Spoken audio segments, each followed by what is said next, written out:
नमस्कार, मी अश्विनी. महाराष्ट्र टीव्ही 24 मध्ये आपले स्वागत. महाराष्ट्रातील प्रमुख घडामोडींवर नजर टाकूया. कल्याणमधील पोई 1 हद्दीतून स्टरलाइट वीज कंपनीचे मनोरे नेण्यात येणार आहे. या मनोऱ्यांच्या उभारणीसाठी त्यावरील वाहिन्यांच्या मार्किंगसाठी पोई जंगलातील 4500 झाडे वीज कंपनीकडून तोडली जाणार आहेत. त्यामुळे पर्यावरण प्रेमी नाराजी व्यक्त करीत असून मनोरे उभारण्यासाठी जागा लागेल तेवढ्याच भागाची कंपनीने झाडे तोडावीत. सरसकट झाडे तोडून जंगलाचे उजाड मारहाण करू नये असे पोई गावचे ग्रामस्थांनी भूमिका मांडली असून याबाबत कल्याण तालुका पर्यावरण संरक्षण मंचने झाडे तोडण्यास विरोध केला आहे. आमच्या पोई गावातील ग्रामस्थांनी गेली 25 वर्ष अथक परिश्रम करून जंगलाचं संरक्षण केलेलं आहे. या जंगलातनं स्टरलाइटची विद्युत वाहिन्या जात आहेत आणि त्यांच्यासाठी जे मनोरे उभारले गेले आहेत त्या मनोऱ्यांसाठी आणि विद्युत वाहिन्यांसाठी झाडांची जवळपास 4500 झाडं तुटणार आहेत. या झाडांची झाडं तुटणार असल्यामुळे ग्रामस्थ हतबल झालेले आहेत. विनंती आहे की इकडे पर्यावरणाचा ऱ्हास होतो आहे, विकास हवा, विकासावर निसर्गाचं संरक्षण हवं. यासाठी ग्रामस्थांचं एकच म्हणणं आहे की कमीत कमी झाडं कशी तुटतील याकडं वन विभागानं आणि स्टरलाइट कंपनीने लक्ष द्यावं ही ग्रामस्थांची विनंती. स्वाभिमानी शेतकरी संघटना माजी खासदार राजू शेट्टी यांच्याशी सकाळी 10 नंतर चर्चा करून पुढील दिशा ठरवणार असल्याचे सांगली जिल्हा अध्यक्ष महेश खराडे यांनी सांगितले. दरम्यान सांगली जिल्ह्यातील ऊस उत्पादक शेतकरी ऊस दराबाबतच्या निर्णयाकडे डोळे लावून बसले आहेत.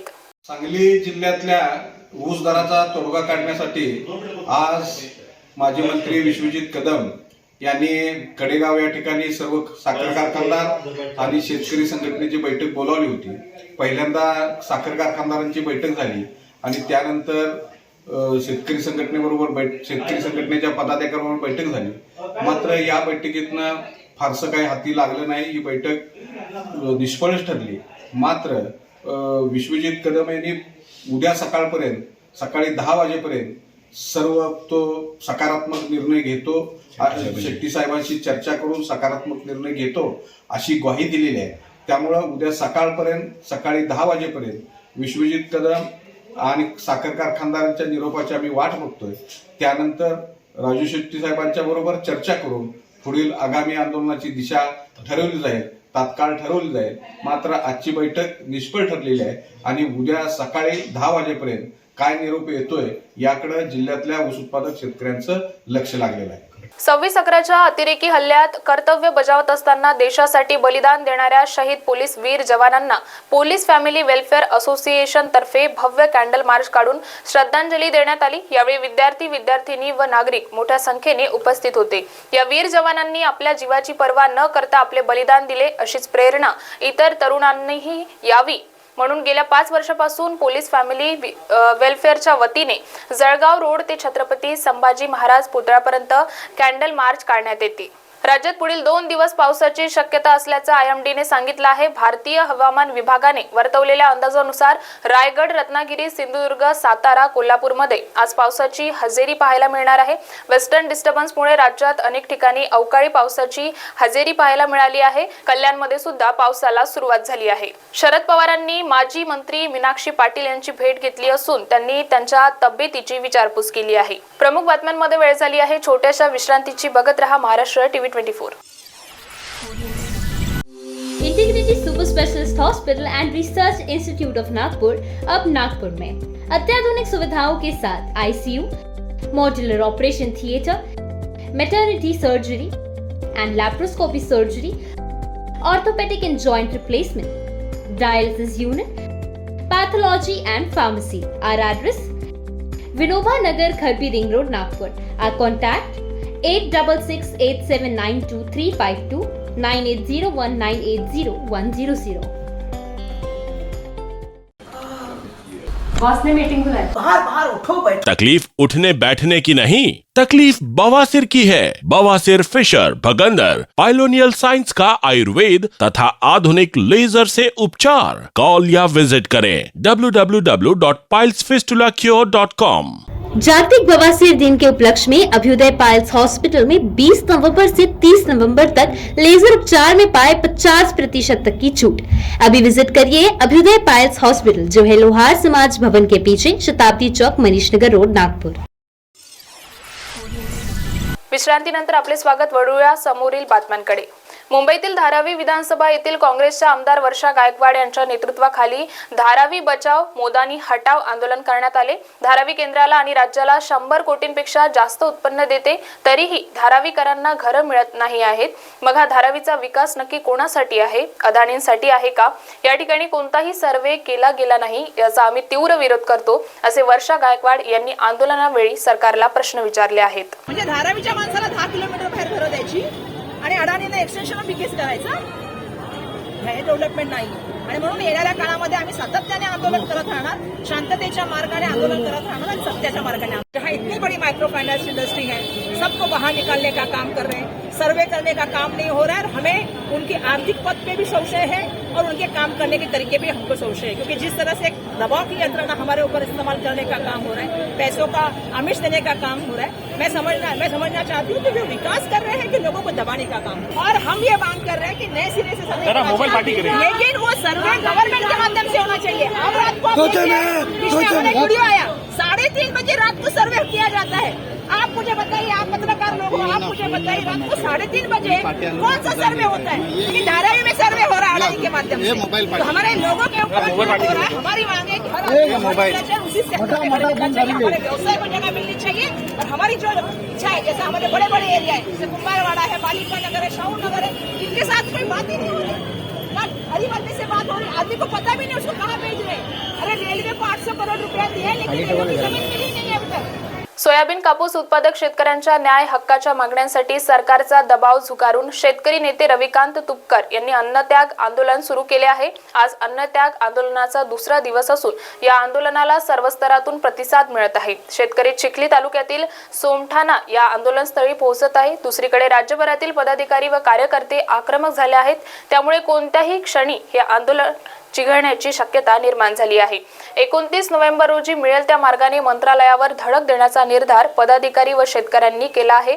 शासनाने शेतकऱ्यांच्या संयमाचा अंत पाहू नये, अन्यथा गंभीर परिणाम भोगावे लागत असा इशाराही रविकांत तुपकर यांनी दिला आहे।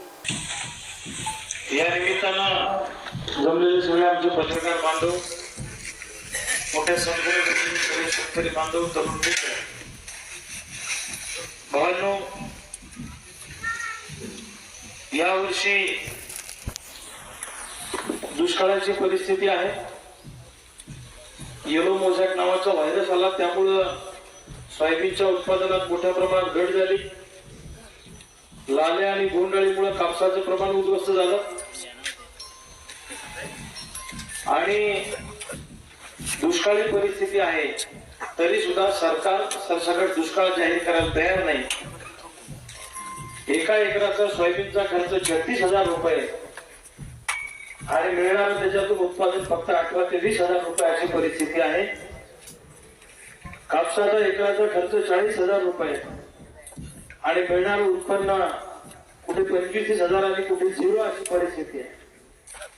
आमची मागणी आहे की सरकारने तातडीनं सरसकट दुष्काळ जाहीर करावा आणि येलो मोझॅक बोंडअळीमुळे जे नुकसान झालं, पावसाचा खंड पडल्यामुळे जे नुकसान झालं, त्याच्या पोटी सरसकट शेतकऱ्यांना एकरी 10,000 रुपये नुकसान भरपाई द्यावी। सोयाबीनला प्रति क्विंटल 9,000 रुपये भाव द्यावा, कापसाला प्रति क्विंटल 12,500 रुपये भाव द्यावा।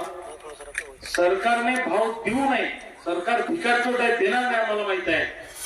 सरकारनं आमच्या छातीवरून उठावं, सोयाबीनची निर्यात करावी, निर्यात शुल्क द्यायला प्रोत्साहन अनुदान द्यावं, बाहेरच्या देशातून सोयाबीन आयात करू नये आणि जुळं केलेलं तेलाचं आयात शुल्क 30% करावं आणि सोयाबीनचा 5% GST रद्द करावा, अशी आमची या आंदोलनाची मागणी आहे। एकलव्य आदिवासी विकास संघटना व फुले शाहू आंबेडकर विचार कृती समितीच्या वतीने संविधान गौरव मिरवणूक व आदिवासी हक्क परिषद कार्यक्रमाचे आयोजन सोयगाव येथे आयोजित करण्यात आले। भारतीय संविधान दिनानिमित्त सोयगाव शहरात एकलव्य आदिवासी विकास संघटना व फुले शाहू आंबेडकर विचार कृती समितीच्या वतीने संविधान गौरव मिरवणूक व आदिवासी हक्क परिषद कार्यक्रमाचे आयोजन करण्यात आले होते। प्रारंभी मान्यवरांच्या हस्ते डॉक्टर बाबासाहेब आंबेडकर यांच्या पुतळ्यास अभिवादन करून संविधान गौरव मिरवणूक शहरातील प्रमुख मार्गावरून काढण्यात आली। शाळेचा कार्यक्रम आटोपून पवार हे जिल्हाध्यक्ष वंडार पाटील यांच्या घरी पोहोचले। मात्र पवार येणार आहेत म्हणून परिसरातील रस्त्यावरील दुकाने पांढऱ्या कपड्याने झाकली गेली होती।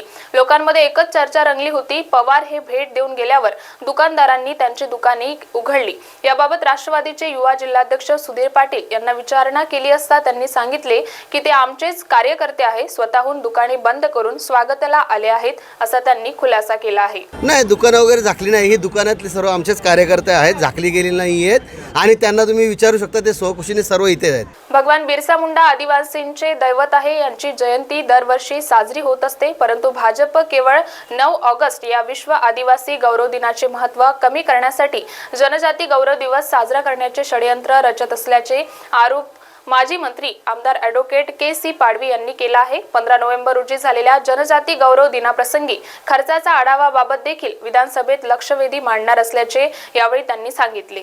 विधानसभेत असेंब्लीमध्ये आम्ही सगळे आमदार आहोत करूच, पण त्याच वेळेला त्याचे इन्क्वायरी सुद्धा लावून टाकू।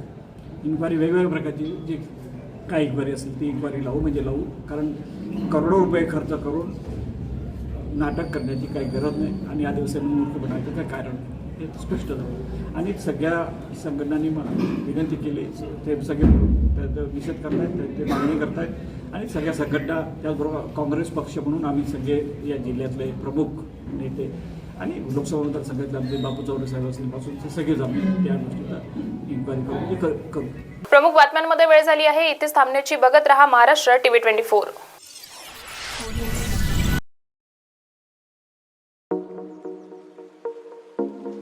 आसमान महिला क्रेडिट कोऑपरेटिव सोसाइटी जिला नागपुर लेकर आया है आप सभी के लिए दिवाली के अवसर पर खास ऑफर। आसमान महिला क्रेडिट कोऑपरेटिव सोसाइटी में आपको देखने को मिलेगी कई सारी योजनाएं, जैसे कि दिवाली धमाका योजना, जिसमें सीनियर सिटीजन और महिलाओं को स्पेशल FDR पर 10 से 10.25% तक का ब्याज मिलेगा। आसमान लखपति योजना में इन्वेस्ट करने में 72 महीने में 1 लाख रुपए पाए और 6 साल में बने लखपति। इतना ही नहीं, आसमान महिला क्रेडिट सोसाइटी आपको देगा आपके सेविंग्स अकाउंट में 4% तक का ब्याज। साथ ही में वे उपलब्ध कराएंगे gold loan, emergency loan, personal loan, vehicle loan, housing loan और भी बहुत कुछ। हमारा पता झंडा चौक नटराज टॉकीज के अपोजिट महल नागपुर। संपर्क करें 0712-299-5545 और 9850396080 पर।